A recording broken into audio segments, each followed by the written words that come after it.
di podcast pertanian organik. Jadi kali ini kita akan mengulik dunia pertanian dari sudut yang lebih fresh, relevan, dan pastinya dekat sama kehidupan kita sehari-hari. Teman-teman, pernah nggak sih kalian belanja di supermarket dan nemu label bertuliskan organik di rak sayuran? Atau mungkin kalian pernah bingung ini organik itu maksudnya gimana sih? Atau lebih sehat, lebih mahal, atau cuma tren aja? Nah, kali ini di episode ini kita bakal ngomongin soal pertanian organik. Apakah ini sekedar tren gaya hidup orang perkotaan atau justru ini adalah kebutuhan nyata yang nggak bisa kita abaikan? Dan untuk bahas topik yang menarik dan penting ini, kami nggak sendirian nih. Kita ditemani oleh seorang narasumber yang sudah memiliki pengetahuan mendalam di bidang pertanian organik. Langsung saja kita sambut Mas Iqbal Tora. Halo semuanya. Oke, ini mungkin aku perkenalan dulu ya Mas ya. Oke, Biar siap. teman-teman juga tahu, Ya, tahu juga. siapa aku gitu ya. Sebenarnya enggak bisa juga. Jangan sih ya. Perkenalan tetap harus ya. Harus itu. Oke teman-teman, sebelumnya perkenalkan saya Iqbal Tora Hakim, mahasiswa program studi penyuluhan dan komunikasi pertanian angkatan 2023. Gitu Mas. Tapi Mas Iqbal pastinya kan pasti udah paham mengenai pertanian organik seperti itu ya Mas. Iya, betul sekali. Oke, langsung aja kita masuk ke segmen pertanyaan nih Mas. Oke, boleh. Oke, Mas Iqbal sendiri biar kita semua nyambung dulu nih, sebenarnya apa sih yang dimaksud dengan pertanian organik? Karena banyak orang masih sering salah kaprah soal istilah ini. Iya iya. Benar banget sih. Soalnya setahu aku juga ya, di pertanian organik itu banyak sekali orang yang menganggap bahwa pertanian organik itu bisa dibilang itu nggak bisa. Masih banyak orang yang menganggap pertanian yang benar-benar pure organik itu nggak bisa. Padahal aslinya itu bisa. Bahkan saya tuh waktu magang itu punya pengalaman ketemu sama salah satu petani yang benar-benar dia tuh pure 100% pakai bahan-bahan organik gitu. Nah, bisa dibilang di sini kan berarti kan ada bukti nyata. Nah, Iya. jadi kalau disimpulkan pertanian organik itu ibarat kita menanam suatu tanaman atau membudidayakan tanaman dengan bahan-bahan alami. Misalnya kita nggak pakai pupuk kimia gitu, itu udah termasuk pertanian organik karena memang inti dari pertanian organik itu kan nggak pakai pupuk kimia gitu. Mungkin itu sih. Oke. Nah, sering banget nih kita dengar pertanian organik itu lebih ramah lingkungan seperti yang dikatakan Mas Iqbal tadi dengan tidak menggunakan bahan kimia Ya, lah seperti itu. Nah, sebenarnya apa yang bikin pertanian organik itu dianggap lebih hijau dan bersahabat sama bumi dibandingkan secara pertanian secara konvensional seperti itu? Oke, mungkin di sini aku juga bakalan nyeritain waktu aku belajar di apa ya, di tempat magang juga itu kan kebetulan kemarin itu aku ini dapat apa ya, program kerja terkait dari ini pembibitan padi modern. Nah, kebetulan pembicaranya itu ternyata bapaknya itu benar-benar pure 100% pertanian organik.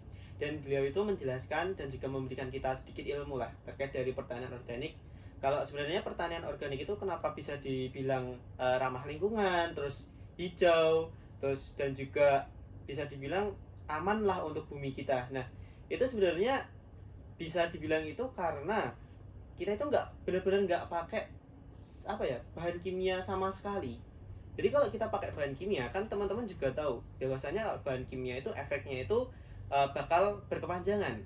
Contohnya dari dulu pada zamannya Pak Soeharto itu kan, ya. itu kan beliau kan benar-benar mengencarkan pertanian untuk bisa di swasembada pangan. Nah, sekarang juga kan mau swasembada pangan. Nah, kalau di zamannya Pak Harto itu kan benar-benar kita harus pakai pupuk kimia.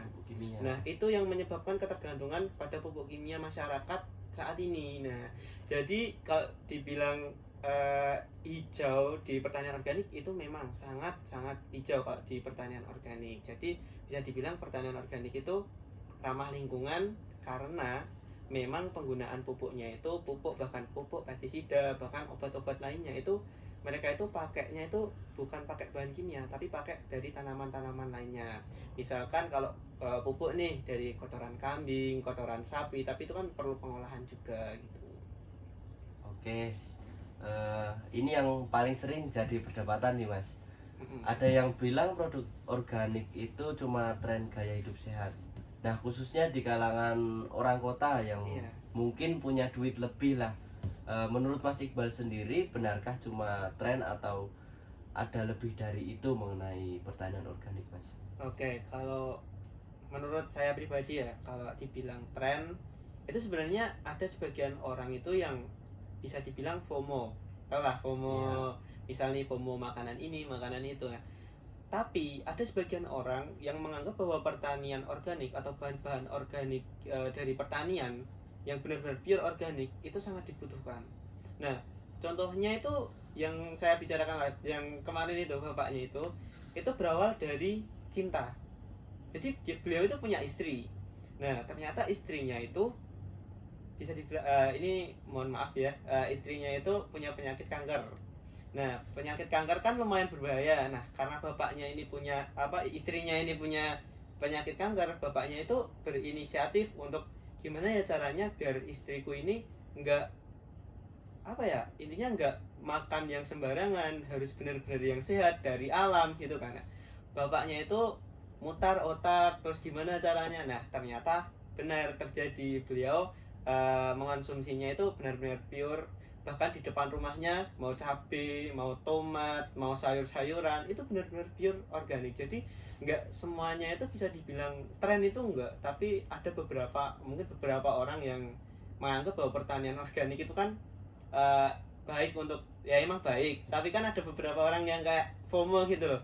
Ah, ini organik bagus nih, kita beli. Kalau orang punya uang kan pasti kan belinya juga yang milih yang lebih sehat gitu kan. Nah, makanya nggak bisa dibilang kalau semua orang itu FOMO, itu enggak, cuman ada beberapa orang yang benar-benar membutuhkan pasokan dari hasil pertanian yang organik gitu.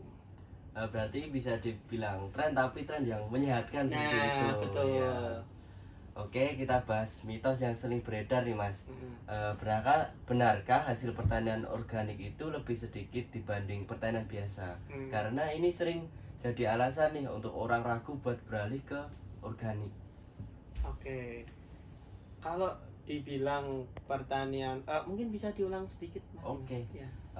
Kita ini bahas mitos yang sering beredar, Mas. Benarkah pertanian organik itu lebih sedikit dibanding pertanian biasa? Oke. Karena ini menjadi alasan orang buat ragu beralih ke organik seperti itu.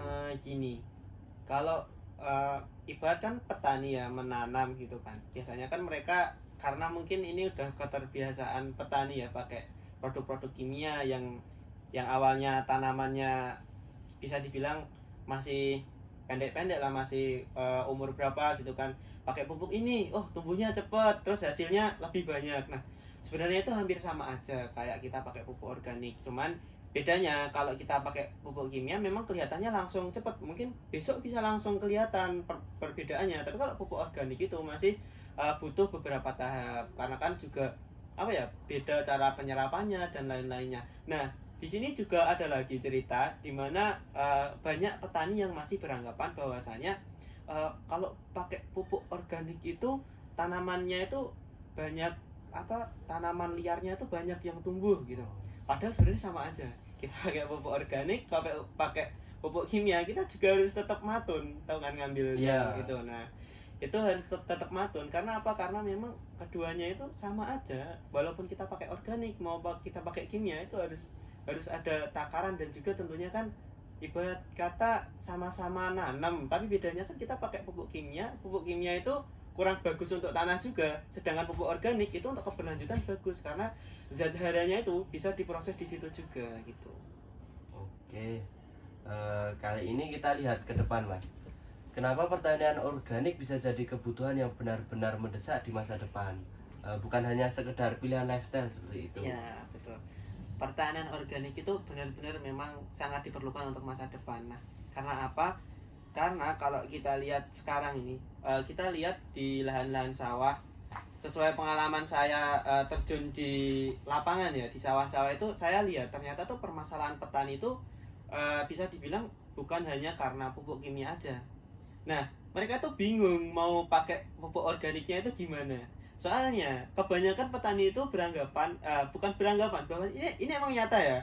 kalau kita pakai pupuk organik secara langsung, secara menyeluruh langsung ini ke lahan, satu lahan full pakai organik, karena sebelumnya pakai kimia, tiba-tiba pakai organik, itu nggak bakal bisa hidup. Jadi itu ibarat itu harus bertahap. Soalnya kalau permasalahan sekarang kan banyak yang tanamannya lahannya itu asam-asaman atau pH-nya itu kurang. Kan pH-nya itu harusnya kan 5 sampai 7. Nah, itu 5 itu sebenarnya udah harus ditangani juga gitu. Nah, jadi ibarat kata untuk kedepannya itu sangat diperlukan. Karena apa? Karena tanah yang ada di Indonesia ini kebanyakan sudah pakai kimia semua, jadi tanahnya rusak. Apalagi kita harus sekarang kan harus mengejar swasembada pangan. Swasembada pangan kalau bisa kan kemarin itu ada program yang menjalankan bahwasannya itu pertanian itu harus bisa petani padi itu harus bisa sampai 4 kali masa tanam dalam 1 tahun. Berarti kan nggak ada istirahatnya. Nah, sekarang coba bayangkan kalau tanahnya itu kan punya zat hara. Zat haranya nggak dapat istirahat, nggak dapat pemupukan secara organik, berarti kan rusak kan tanahnya. Rusak, Nah, maka dari itu perlu adanya genjatan lah ya, bukan genjatan sih, lebih ke peningkatan lah penggunaan pupuk organik biar apa ya, biar kita itu bisa merasakan pertanian untuk yang keberlanjutan, untuk yang berikut-berikutnya, untuk anak-anak kita bahkan cucu-cucu kita ke depannya gitu. Jadi dengan gencar-gencarnya di Pertanian organik. pertanian organik itu berarti memang harus diterapkan ya Mas untuk Iya, masa betul. mendepan gitu. Oke. Yang terakhir nih Mas, yang ini pasti relevan banget buat kita yang masih muda. Apakah pertanian organik bisa jadi peluang usaha yang menjanjikan bagi anak muda sekarang? Dan kalau bisa menjanjikan, kita harus mulai dari mana seperti itu? Oke, untuk pertanian organik itu menjanjikan atau tidak? Kalau menurut saya pribadi, jujur itu menjanjikan.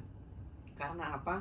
Ibarat gini ya, kita jual padi nih, padi yang ibarat konvensional, masih pakai pupuk kimia dan lain-lainnya. Itu harganya mungkin bisa 13, 12 ribu, 14 ribu. Tapi kalau kita udah pakai nama, ibarat organik itu bisa meningkatkan nilai harga loh. Ibarat kata kalau ini beras rojo lele biasa, nah dikasih harganya berapa, 16 ribu, 14 ribu.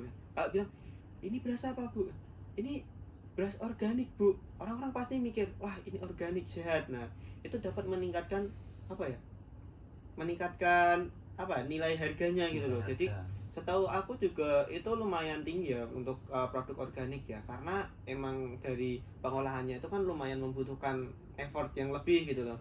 Nah untuk cara memulainya itu sebenarnya kita bisa mulai dengan hal-hal yang kecil. Jadi ibarat kata kita biasanya pakai pestisida kimia, nah itu kita bisa ganti dulu coba pakai bahan organik. Misal kita pakai limbah dari rumah tangga, biasanya kan ada yang olahan dari cangkang telur, terus ada yang dari kulit bawang merah, bawang putih, itu bisa dijadikan sebagai pestisida.